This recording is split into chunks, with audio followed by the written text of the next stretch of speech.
Head types process life through thinking, and they seek the security amid the uncertainty. I don't need to have the entire picture. I can get through it with whatever. Yes. Fear can look differently, obviously, for all three types. Welcome to another episode of the Enneaways podcast, a podcast where we like to talk about all things Enneagram and kind of encourage you to shine your light. I'm Zach. I'm one of the co-hosts with my wife, Laura, who is a certified Enneagram coach. Hey. And this episode is talking about the 5, the 6, and the 7, and because we went through their core motivations, but now we want to talk about their core emotion, which is fear. So they all experience fear differently, just like the body types, 8, 9, and 1, experience anger differently. And just like the 2, 3, and 4 experience shame differently, the 5, 6, and 7 all experience fear differently. So we will talk about that today, wrapping up our first series of our podcast, which is exciting. And first, I get to do the lightning round questions today. All right, let's go. So the first one actually was a question that Hadley got asked by her speech therapist on her last time with her. Miss Danny, we love you. Yeah. Messy speech. If you're looking for a speech therapist, she is so kind. She loves the kids. And it just was so sweet. Me and her were crying, and Hadley was looking at us like, what's going on? We're like, we're just happy. This is overwhelming. It means a lot. Yeah, but she graduated. But I loved this question, so I wanted to use it. Okay. And Hadley was asked this question, so Zach can even guess what she would say. So, Zach, would you rather be a librarian or a firefighter? Ooh, I think a librarian? Yeah. Is that what Hadley said too? She did, yes. Okay. Yeah. I don't necessarily see myself. While, like, certain things about the job would be cool, like sliding down the pole and, filling up in an emergency, but I don't necessarily know if that's for me. Yes, yeah. But I do respect, I'm so thankful for the firefighters that are. Totally. I think I would have to go with the firefighter. Yeah. I would get too bored being a librarian.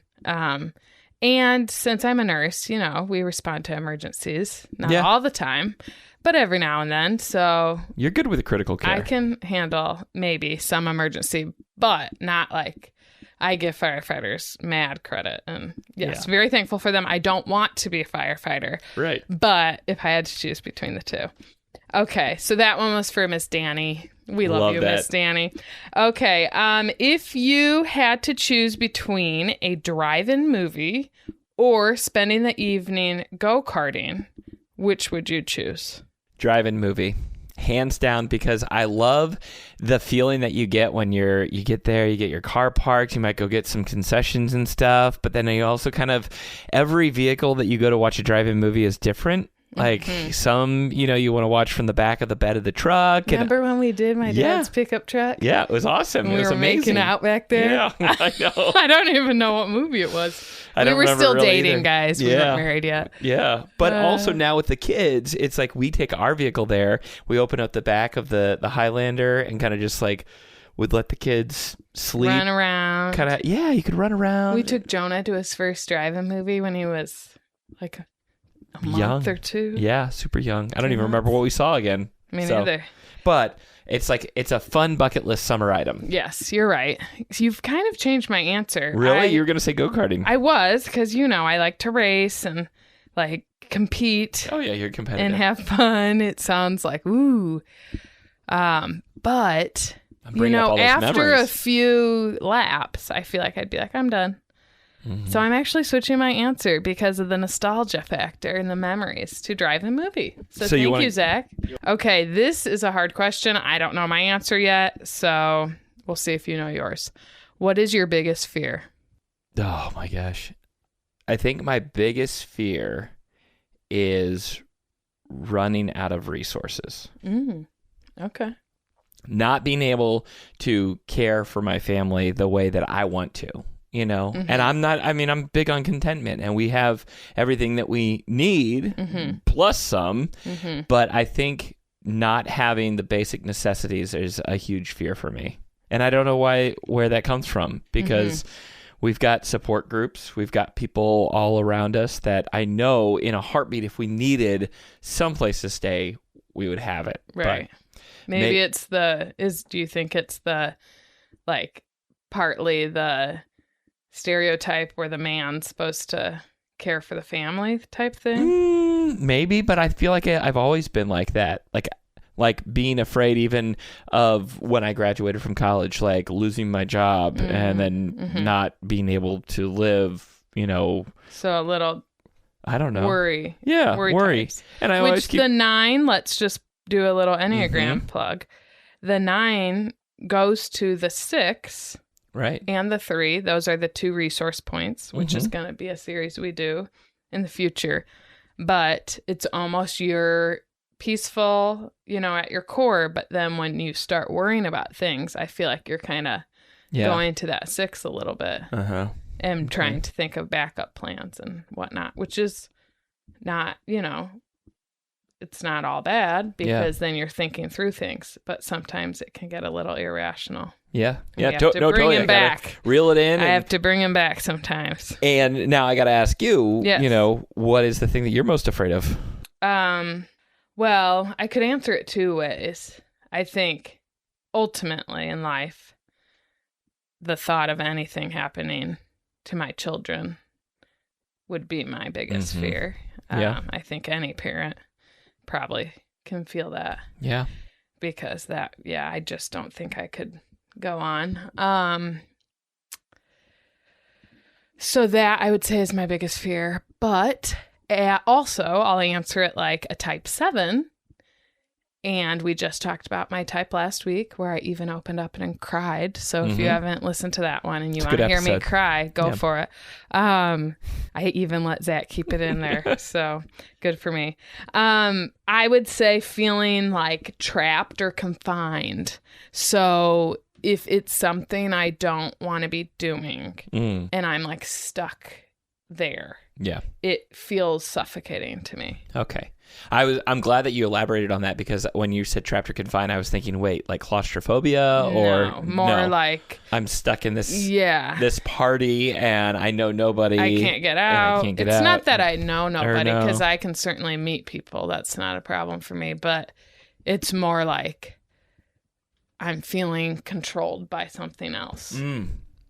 You're ready to move on. Sense. You're ready to do something different. Yeah, absolutely. Yeah. Okay, so those are our lightning round questions. I had fun with them. Did you, Zach? I did. Yeah. Good. Okay. All right. So fear is the core emotion for the 5, the 6, and the 7. Fear can look differently, obviously, for all 3 types. So for a 5, the investigator, fear for them, they want to be like knowledgeable and capable and competent. So fear to them is not knowing enough. Wow. That's Which really I kind of thought of that actually when you were saying resources as well, but no, because it's not about not knowing. It's just like it's the unknown of like, how am I gonna take care of my family and stuff like that. Gotcha. But so for a 5, it's more though like they want to be gathering the information, and that's gonna help get rid of their fear. Okay. Oh. The more they know. That makes sense, because when we talked about the 5s love information and research and diving deeper. Yes. Yep. And for a 6, the loyalist, their core motivation is to be safe, secure, supported. Right. They are going to prepare for every possibility. So that is how they handle their fear. So kind of drives that in them. I gotcha. Okay. So they are fearful, but they do something with it by thinking of the backup plans. Okay. And creating planning, contingencies. Yeah, the contingencies, so they're prepared. And then the 7, the enthusiast, me, who we talked about last week, they want to be going from the negative to the positive. So that's their core motivation. And they are constantly looking for the next exciting option. Running from fear. Yeah. Honestly, when I learned that the core emotion of a 5, 6, 7, the head types, was fear, I was like, I'm not fearful. I was so oblivious to it. Just like I didn't think I was a head center type initially as well. Right. Yeah. Because then you're such a heart. Yes. But then when you learn more about this information and like actually take time to think about it in relation to yourself, you start realizing things. And my fear, I feel like for a 7, when you talk about it, even just talking about these little bullet points like this, it's almost like a 7's oblivious to their fear. They don't realize it's there because they don't spend enough time tapping into it. They're running, they're doing the next new thing. That's how they're handling it. Yeah, fear's behind them. They're they're not focused on anything that's behind them. They're always focused on what's ahead of them. Yeah. So, yeah, of course you'd be oblivious to fear. Yeah. So do you see me being fearful at all? This is an honest question. I do see you as fearful. How so? In certain ways, like having the fear of something happening, in our house. A lot of times it has to do with like locking the doors at night. Oh, but that's because of something that happened. Right. I know. Yeah. That's a story for another time. Boy, oh boy. Ooh, yikes.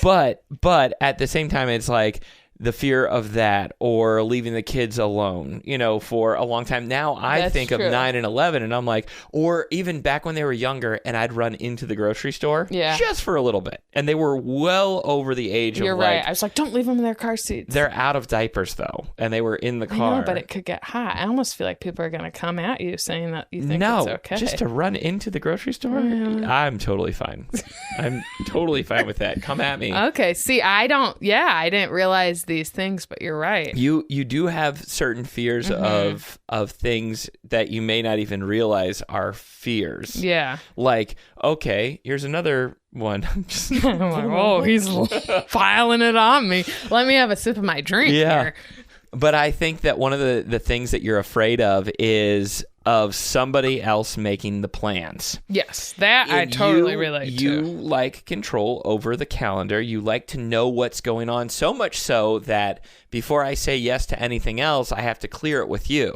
Now, I think that's an appropriate thing that a spouse wants, though. Right, it is, I guess. That I want to be communicated, the plan. But the level of control that you want to have on the calendar, that's where I think your fear is like, wait, you're not planning something for this Saturday because I'm afraid that's going to cut into our family time. Or something I've already created in my mind that's going to be fun. Yeah.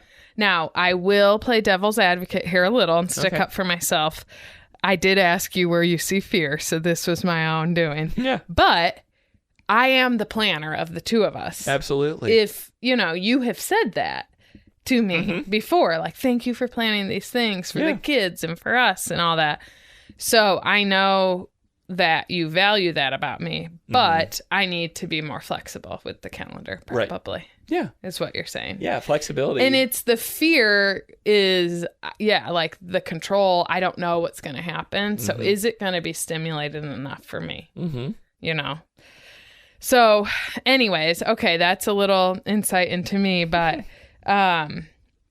so head types process life through thinking, and they seek the security amid the uncertainty. So we've talked about the head types. We've talked about kind of how the different types experience fear. So now I'm going to do a little scenario for these 3 types. Okay. And we'll explore how they would handle it differently, like we've done in the past. All right. So 3 friends discover their long-awaited concert that they are so excited to go to, have got their tickets way in advance, has been canceled. It's the worst. Yes. So type 5, type 6, type 7 all would handle that situation differently. So I'll tell you what one type would do. Zach, you can guess what it is for fun. Okay. All right. So this person asks questions and thinks through backup plans. Underneath there, they're thinking, if I prepare for every possibility, it'll be okay. Okay, I think that's a 6. And why do you think in this situation? Because they're getting the backup plans all together. They're having a couple of different scenarios that, okay, the concert's not working out for us, but I've got a plan just in case we get there and it's not open or what have you. We can go and do this. Like they've probably already thought through that could happen. Yeah, that like the even buying the concert tickets. could get canceled. Well, and they're the ones who, when you can pay a little bit extra for the insurance on tickets, whether you're flying somewhere. You think they would? I think that they would pay that a little bit extra, and they would see the value in, okay, this is an additional $50, but in the event that I want to cancel the tickets or I can't go or something like that, I can at least get my money back. Which they'll be happy if in that rare scenario that it does go wrong that they did that. Me as a 7 would never do that. I know. Okay, so then this person researches what happened and looks into refund policies, future dates. Underneath that, they're thinking, if I gather enough information, I'll know what to do. This is definitely the 5. This is the investigator that I would be so glad to have in my group, because I would lean heavily on them to get my money back or go see the show again. Yes. It is like you're thankful for that friend who's like, thanks for doing the research for me. Yeah. So I don't have to. You did I all the almost work. feel like they need some like stipend for that. We all got the A because you worked for it. Yeah, exactly. Okay. And then lastly, obviously we know this is type 7, but they would think, well, since we're already here, let's find a rooftop bar, explore the city, and make this an adventure. Yep. Underneath that, they think, if I keep my options open and find something exciting, I won't have to be stuck in this disappointment. Yeah, because, here, let's say you're going to Chicago and we're in South Bend and you made the whole trip. It's like, I've wasted a trip out here. This was supposed to be fun, a great night. I would totally not turn around, not be researching that night. I'd worry about that later. Yeah. But I'd be like, let's make this a fun night so we can look back on it and think, remember that time the concert was canceled? But you know what we did instead? Something even better. Absolutely. So it's like one-upping the disappointment. So obviously, same concert got canceled for all these types. Same core emotion of fear, but they responded so differently. The 5 sought the knowledge, the 6 sought the certainty, and the 7 sought possibility. I love it. Yes. So that is kind of the core emotion of fear in a nutshell. Looking a little deeper, so for the type 5 to grow in this core emotion, they can learn to engage in things or people or relationships before having all the answers. Oh, okay. Kind of remaining more curious about stuff. Yes, as opposed which they are the most curious, I would say, of the Enneagram types, but allowing themselves to not know everything and just be like curious where they don't know everything curious. Right.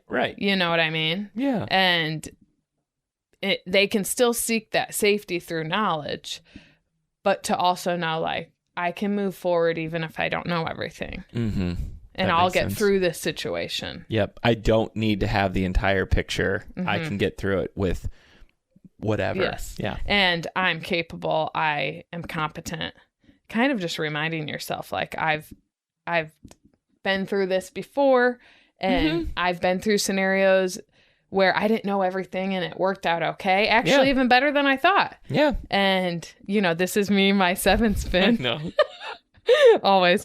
And then this type 6 growth for them would look like trusting themselves without the certainty. Right. So for them, it's the trust and feeling like supported within themselves.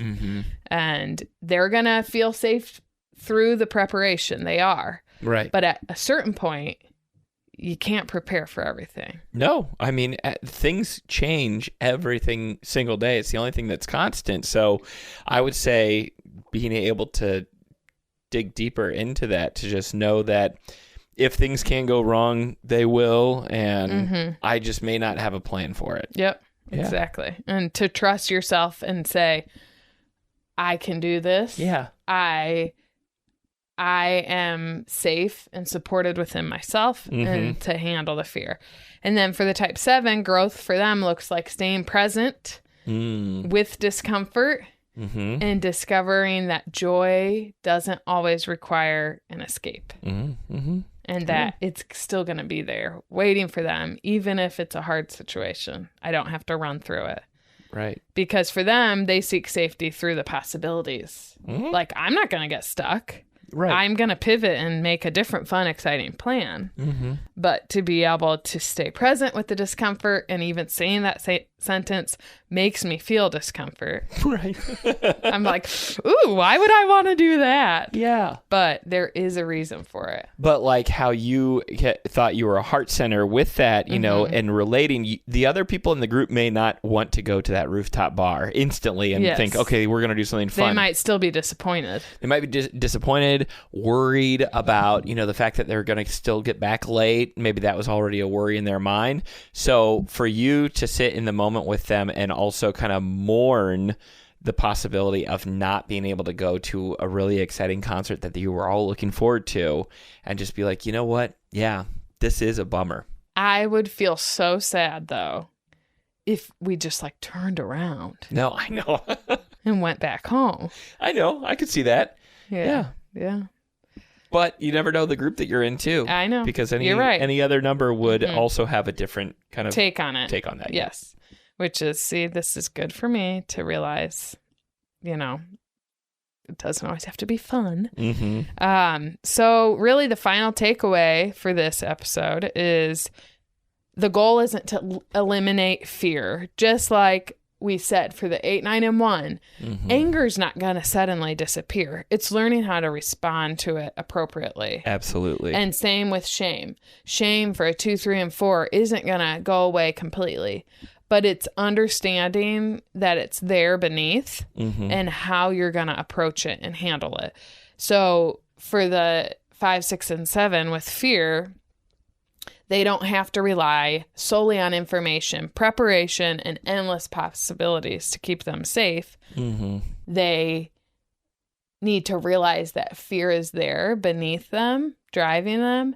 And I feel like even just being aware, that is what the Enneagram has taught me so much. When you're aware of things, that's when you can start to grow. And it's a slow progress. You don't suddenly change overnight. Not at all. But to be aware, like, oh, am I like doing this because I'm actually afraid? Am I gathering up all the information because I'm afraid of something? Am I doing all these backup plans because I'm afraid of something? Am I doing all these fun activities and changing plans all the time because I'm anxious about something? You know, because fear and anxiety kind of both can go together. So that's kind of what we have for you guys today. I think it's great. If you want more information, have any thoughts on how fear or anxiety shows up for you or the other core emotions, please email me. I'd love to hear or chat with you, feelingtypey@gmail.com. Also, some exciting news. I'm an Art of Growth approved coach. Let's go. Which I love it. is the program I got my certification through. And they asked several of us to join them on their website as coaches they saw potential in that kind of do what they feel is important with the Enneagram. And so a podcast is out. I'm on their podcast, the Art of Growth. Which I think is really cool, because what maybe somebody doesn't understand about the whole coaching process is that with each different number, you know, you may not want to be coached by a 1 or a 7 or a 9. You might want an 8 who's more direct with you. Exactly. Yep. You can find all these coaches and stuff with their website. And I think that it's awesome that you're one of those coaches and you offer your perspective and you bring a fun vibrancy to that. So I'm excited for you. Yeah. So I thought I'd share that fun news with our listeners. But we are done with with our first series, which is super cool. And we're excited for what's next. After each series, we have decided to do a fun episode. We have to do that. So our fun episode is going to be analyzing the characters of a TV show. And next week, we are going to do The Office. One of our all-time favorite shows. It was one that I think both of us watched back in the day when it was on TV. Before we knew each other. And then it's one that we own. So, we rewatch that all the time. Anytime. It's like a comfort show. Yes. Because if you're Classic, in a bad mood, love or if you it. saw a scary movie and you want to go to bed, it's like The Office is the one that's going to help you go to bed. Which obviously these people are drastic. Their personalities are over the top. Exaggerated, yeah. It's exaggerated. But what we're going to do is Zach and I are both going to watch the same episode, and we're going to let you guys know what the episode is so you can watch it before you listen to the podcast as well, if you want. And we're going to kind of separately take notes and decide what the main characters, what types we think they are, and we have to come up with why. And I'm excited to see if Zach and I have the same types for the same people. So if you guys want to join us, we're going to do the episode called Beach Games. Yes. What season It's episode? season 3. Okay. Episode 23. Okay. Beach Games. So Can already picture it right now. watch that. The running through coals happens. Andy bouncing away. So funny. Season 3 is one of my all-time favorites, so I'm glad we're going with that episode. But it'll be good because we'll be able to see all the different personality types. Yes. And we won't do every person, but we'll see. Main characters. Main characters. You're But talking Michael, Dwight, Jim, Pam, all those. Yeah. So that's what we're going to do next. So tune in. Keep shining your light, friends. Until next time.